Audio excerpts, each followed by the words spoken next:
Welcome to our channel. Today we how to activate Procore for contractor coordination on rental renovations, full guide step by step clearly. Begin by logging into your Procore account using your credentials. From the Procore dashboard, navigate to the Project tab. Select the project you wish to activate for contractor coordination.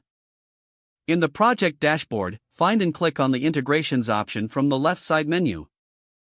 Scroll down to the Contractor Coordination section. Click on the Activate button to initiate the contractor coordination setup. Once activated, you will be directed to the Contractor Coordination Settings page. Review the default settings for contractor communication and coordination. Adjust any settings as necessary to meet your project needs. Next, invite contractors to join the project. Click on the Manage Users option in the project settings. Select Add Users and enter the email addresses of the contractors you wish to invite.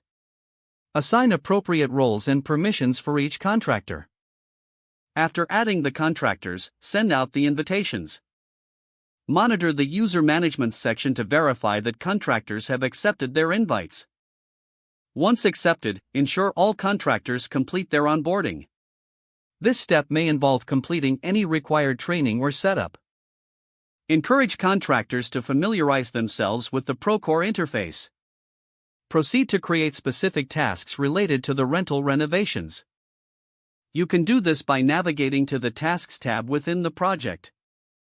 Assign the tasks to the respective contractors based on their roles. Set deadlines for each task to keep the project on track. Regularly check the progress of tasks to ensure timely completion. Set up weekly coordination meetings using Procore's calendar tool. During these meetings, review task statuses and address any challenges. Utilize Procore's messaging feature for ongoing communication. Ensure all updates and changes are logged within the platform. This helps maintain a clear record throughout the project.